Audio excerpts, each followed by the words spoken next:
BJP MP అభ్యర్థుల first list రాబోతోంది. సాయంత్రం 6 గంటలకు తొలి జాబితా విడుదల చేసే అవకాశం ఉన్నట్టుగా తెలుస్తోంది. 100 మంది నుంచి 120 మందితో బీజేపీ తొలి జాబితా ఇవ్వబోతోంది. ఫస్ట్ లిస్ట్ లోనే ప్రధాని మోడీ, అమిత్ షా, రాజ్నాథ్ సహా పలువురి ప్రముఖుల పేర్లు ఉండనున్నాయి. ప్రధాని మోడీ మళ్లీ వారణాసి నుంచి పోటీ చేస్తారని సమాచారం. ఇక తెలంగాణలో 6 నుంచి 8 ఎంపీ స్థానాలకు తొలి జాబితాలోనే అభ్యర్థులు ప్రకటించే అవకాశం ఉంది.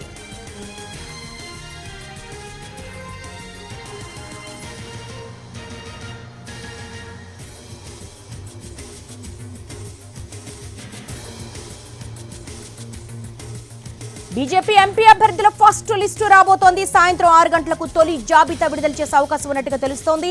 100 నుంచి 120 మందితో బీజేపీ తొలి జాబితా ఇవ్వబోతోంది. ఫస్ట్ లిస్టులోనే ప్రధాని మోడీ, అమిత్ షా, రాజ్నాథ్ సహా పలువురి ప్రముఖుల పేర్లు ఉండబోతున్నాయి. ప్రధాని మోడీ మళ్లీ వారణాసి నుంచి పోటీ చేస్తారని సమాచారం ఉంది.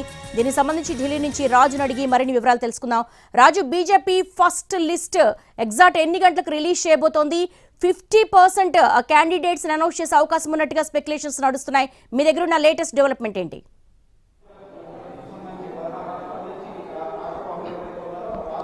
ఎస్ దేవి, సరిగ్గా 6 గంటలకు బీజేపీ కేంద్ర కార్యాలయంలో ప్రెస్ మీట్ ఉందని చెప్పి మీడియాకు అందరికి కూడా ఒక మెసేజ్ వచ్చింది.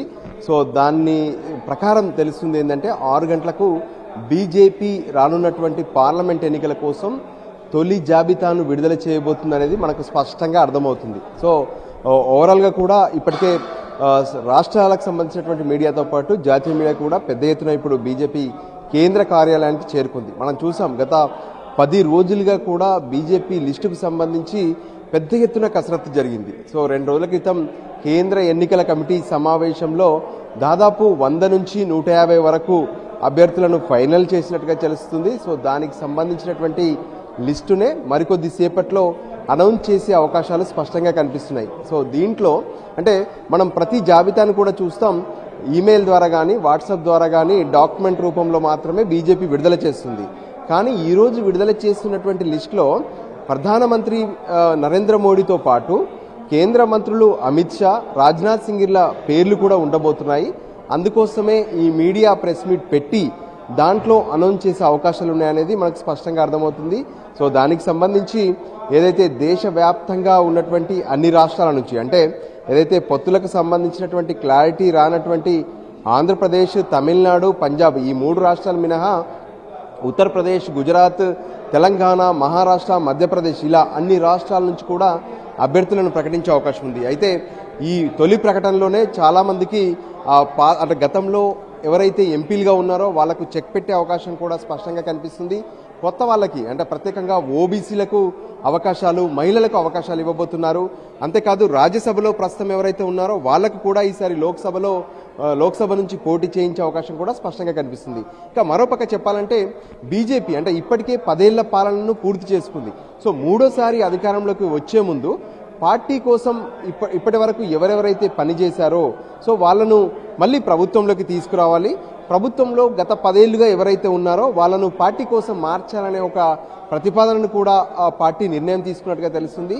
సో దానికి అనుగుణంగానే మరికొద్ది సేపట్లో ప్రకటించేటటువంటి లిస్ట్ ఏదైతే ఉందో ఆ లిస్టులో ప్రధానమంత్రి, కేంద్ర హోంశాఖ మంత్రి అమిత్ షా, మరోవైపు రాజ్నాథ్ సింగ్లతో పాటు ఏదైతే ఇతర మరికొంతమంది కేంద్ర మంత్రుల పేర్లు కూడా ఉండే అవకాశం కనిపిస్తుంది. దాంతోపాటు ప్రత్యేకంగా తెలంగాణ నుంచి కూడా 6 నుంచి 8 స్థానాలను బీజేపీ ప్రకటించే అవకాశం కనిపిస్తుంది. దానికి అనుగుణంగానే ఏదైతే ఇప్పుడు ప్రెస్ మీట్ కూడా ఎవరు పెట్టబోతున్నారనేది ఇప్పటి వరకు బీజేపీ స్పష్టం చేయలేదు. 6 గంటలకు ఒక ఇంపార్టెంట్ ప్రెస్ మీట్ అని చెప్పారు. సో ఖచ్చితంగా చూస్తుంటే మాత్రం ఏదైతే పార్టీ జాతీయ అధ్యక్షుడు జగత్ ప్రకాష్ నడ్డానే ప్రెస్ మీట్ నిర్వహించే అవకాశాలు ఎక్కువగా కనిపిస్తున్నాయి. దానికి అనుగుణంగానే ప్రెస్ మీట్ ప్రారంభమవుతే దీనికి సంబంధించినటువంటి మరింత క్లారిటీ వచ్చే అవకాశం అయితే స్పష్టంగా కనిపిస్తుంది. సో వాళ్ళకు ఉన్నటువంటి టార్గెట్ ఒకటి ఉంది. ఏదైతే రానున్నటువంటి ఎన్నికల్లో గతంలో లాగా కాదు, ఈసారి 3వ సారి అధికారంలోకి రావడానికి 370 బీజేపీ గెలవాలి, 400కు పైగా ఎన్డీఏ గెలవాలనేటువంటి ఒక లక్ష్యం పెట్టుకున్నారు.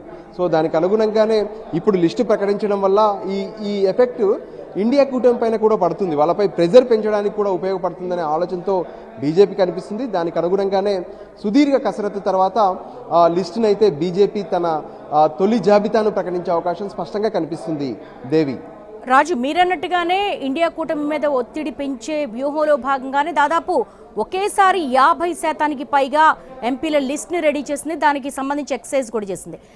ముఖ్యంగా తెలుగు రాష్ట్రాలకు సంబంధించి ఆంధ్రప్రదేశ్లో ఇంకా పొత్తులు తేలలేదు. ఇక తెలంగాణ విషయానికి వచ్చేసరికి దాదాపు 6 నుంచి 8 స్థానాలకు ప్రకటిస్తున్నారంటున్నారు.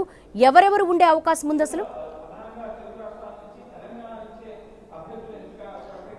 ఇక మనము తెలుగు రాష్ట్రాల విషయానికి వస్తే బీజేపీ తొలి జాబితాలో తెలుగు రాష్ట్రాల నుంచి ఎలా ఉండబోతుంది అనుకుంటే ఆంధ్రప్రదేశ్లో పొత్తులకు సంబంధించినటువంటి క్లారిటీ రాలేదు. దాంతో ఆంధ్రప్రదేశ్ను ఈసారి అంటే తొలి జాబితాలో హోల్డ్లో పెట్టబోతున్నారు.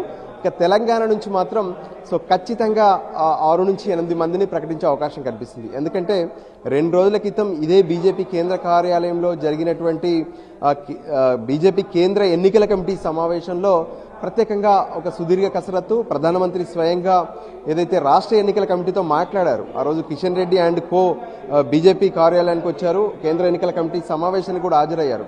ఆ సందర్భంగా తీసుకున్నటువంటి కొన్ని నిర్ణయాలను కనుక మనం పరిశీలిస్తే ప్రస్తుతం తెలంగాణలో 4 బీజేపీ పార్టీకి సిట్టింగ్ ఎంపీలు ఉన్నారు. ఆ సిట్టింగ్ ఎంపీల్లో ఒకరిని హోల్డ్లో పెడుతూ ఏదైతే ఆదిలాబాద్ సీట్ను హోల్డ్లో పెడుతూ మిగతా ఏదైతే సికింద్రాబాద్ నుంచి ప్రస్తుతం ఎంపీ కేంద్ర మంత్రిగా రాష్ట్ర అధ్యక్షుడిగా కూడా ఉన్నటువంటి కిషన్ రెడ్డి, మరోవైపు బండి సంజయ్ గతంలో పార్టీకి అధ్యక్షులుగా పనిచేశారు, ప్రస్తుతం ఎంపీగా ఉన్నారు, ఆయన పేరును కరీంనగర్ నుంచి. ఇక మరోవైపు ఏదైతే నిజామాబాద్ నుంచి ధర్మపురి అరవింద్, భువనగిరి పార్లమెంటు నియోజకవర్గం నుంచి అటు బూర నర్సయ్య గౌడ్, మరోవైపు మహబూబ్ నగర్ నుంచి డీకే అరుణ, నాగర్ కర్నూలు నుంచి భరత్ ప్రసాద్ అంటే 2 రోజుల క్రితం పార్టీలో చేరారు. సిట్టింగ్ ఎంపీగా ఉన్నటువంటి తన తండ్రి వారసత్వంగా నాగర్ కర్నూలు ఎంపీగా ప్రస్తుతం రాములు ఉన్నారు. ఆయన తనయుడిగా భరత్ ప్రసాద్, రాములు ఇద్దరు కూడా బీజేపీ పార్టీలో చేరారు. అందులోంచి భరత్ ప్రసాద్కి ఇవ్వబోతున్నారు. మరోపక్క జహీరాబాద్ నుంచి కూడా మరి సీటు ఉంటుంది. అంటే నిన్న బీబీ పాటిల్ కూడా పార్టీలో చేరారు. ఈ విధంగా చేవేళ్ల నుంచి కూడా విశ్వేశ్వర్ రెడ్డిని అనౌన్స్ చేసే అవకాశం కనిపిస్తుంది. ఓవరాల్గా చూస్తుంటే కూడా 6 నుంచి 8 అంటే 3 సిట్టింగ్ స్థానాలతో పాటు మిగతా 3 లేదా 5 కొత్త స్థానాలను ప్రకటించే అవకాశం అయితే స్పష్టంగా కనిపిస్తుంది. దేవి, అంటే రాష్ట్ర నాయకత్వం నుంచి వస్తున్నటువంటి కొన్ని ఇన్ఫర్మేషన్ ప్రకారం 17 స్థానాలకు కూడా అభ్యర్థుల్ని ఖరారు చేశారని, ముఖ్యంగా మల్కాజ్గిరిలో కొంత పీఠముడి ఉందని, దీనికి సంబంధించి ఏమన్నా ఇంకా కసరత్తు చేయాల్సిన అవసరం ఉందా? 6 నుంచి 8కే పరిమితం అవుతున్నారు.